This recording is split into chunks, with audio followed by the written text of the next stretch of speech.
Hello दोस्तों, आप सभी का आपके अपने YouTube channel RK study point में स्वागत है। आज की क्लास 10th में हम लोग पढ़ेंगे प्रश्नावली 1.3 यानी 1.3 का क्वेश्चन नंबर 1 पढ़ने वाले हैं। क्वेश्चन नंबर 1 में कह रहा है सिद्ध कीजिए कि √5 एक अपरिमेय संख्या है।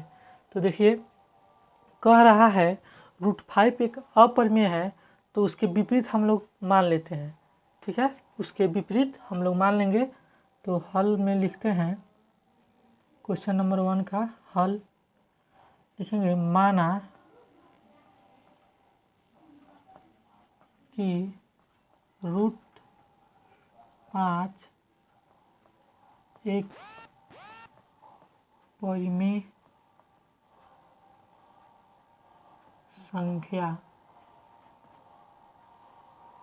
है। ठीक है, देखिए जो कह रहा है उसके विपरीत हम लोग मान लेंगे और कोई भी परिमेय संख्या p/q के रूप में होता है, p/q के रूप में होता है, जहाँ p और q का उभयनिष्ठ गुणनखंड 1 होता है। तो p/q का उभयनिष्ठ गुणनखंड 1 होता है। तो यहाँ पे हम लोग लिखेंगे p और q का q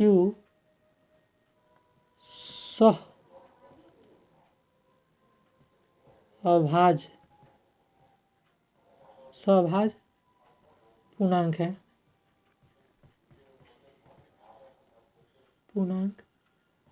और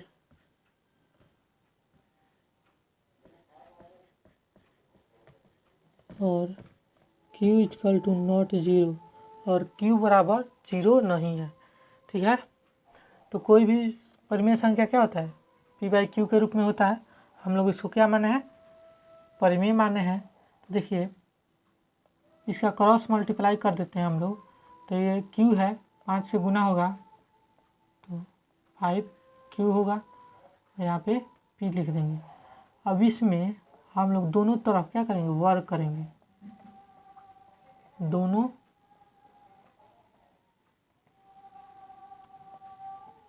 तरफ वर्ग करने पर, ठीक है, दोनों तरफ वर्ग करने पर क्या होगा, √5 को वर्ग करेंगे तो क्या प्राप्त होगा, रूट हट जाएगा और 5 केवल प्राप्त होगा। तो देखिए √5 को वर्ग करते हैं तो डायरेक्ट लिख देते हैं यहाँ पे 5 और q का वर्ग q होगा, p पे भी वर्ग करेंगे p होगा। इसको समीकरण 1 मान लेंगे हम लोग। ठीक है, समीकरण 1 मान लेंगे।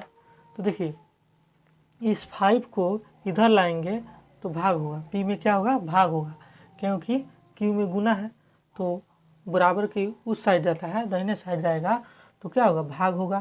तो एक स्टेप लिख ही देते हैं क्या, q² = p/5। ठीक है, तो देखिए q² बराबर p² 5, अतः हम लोग लिखेंगे अतः 5 p² को विभाजित करता है,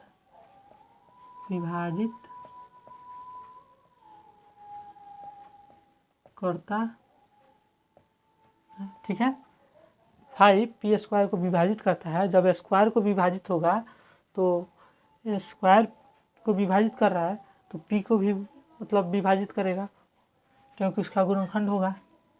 इसलिए 5 p को भी विभाजित करेगा, p को विभाजित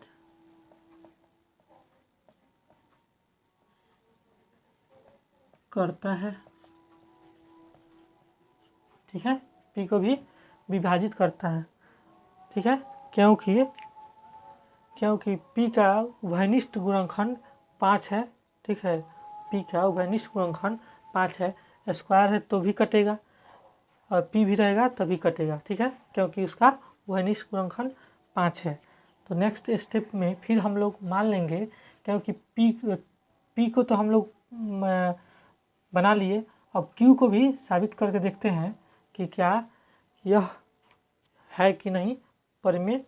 उसके बाद हम लोग लिखेंगे। तो देखिए यहाँ पे लिखेंगे फिर P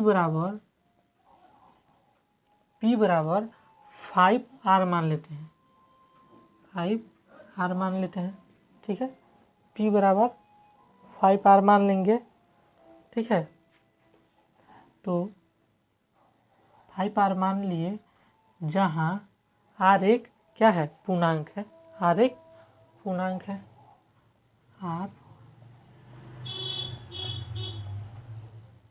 पूर्णांक है। ठीक है, R एक पूर्णांक है। तो देखिए R एक पूर्णांक है। अब हम लोग इसका वर्ग करेंगे, दोनों तरफ वर्ग करने पर, दोनों तरफ वर्ग करने पर। ठीक है, तो वर्ग कीजिए, P का P² हो जाएगा और 5 का 25, R का स्क्वायर। तो समीकरण एक से हम लोग P के जगह P² की जगह पर 5Q² लिख लेंगे, 5Q² ले लेंगे और 25R²। समझ में आया, 25R² हो जाएगा। तो देखिए 5 से इसको 25 को काटेंगे तो 5 मार्क में कटेगा, Q² = 5R²। अतः R² Q² / 5। तो देखिए जिस तरह इसको भी साबित किया हम लोग कि 5 P² को विभाजित करता है, उसी तरह R² को R² बराबर Q² / 5 अर्थात 5 Q² को विभाजित करता है। अतः यहाँ पे लिखेंगे, अतः 5 Q² को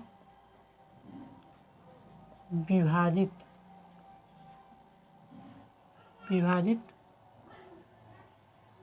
करता है, इसलिए 5 Q को भी विभाजित करेगा, विभाजित करता है। ठीक है, विभाजित करता है। तो देखिए यहाँ पे हम लोग लिख लेंगे P और Q का, P और Q का उभयनिष्ठ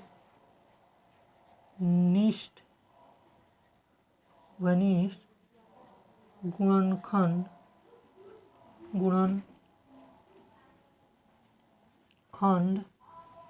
क्या है, 5 है। उभयनिष्ठ गुणनखंड 5 है, जो कि P और Q का उभयनिष्ठ गुणनखंड 1 और स्वयं होता है। तो यहाँ पे हम लोग लिख लेंगे, यहाँ पे लिख लिखिएगा, अतः हम लोग लिखेंगे, अतः हमारी जो मान्यता है, जो क्वेश्चन में कर रहा है कि यह एक अपरिमेय संख्या है।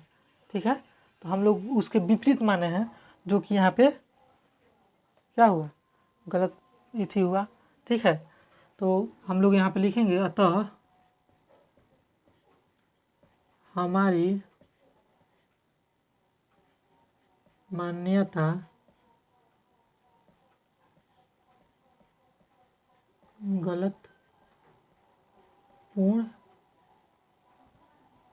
गलतपूर्ण है कि √5 एक परिमेय है। तो √5 एक परिमेय है, जो कि गलत है, तो क्या होगा, अपरिमेय होगा। इसलिए √5 एक अपरिमेय होगा। √5 क्या होगा? अपरिमेय होगा, अपरिमेय होगा। ठीक है, यहाँ तक समझ में आ गया। √5 एक अपरिमेय संख्या है, यह अपरिमेय होगा। ठीक है, इसको उतार लीजिए।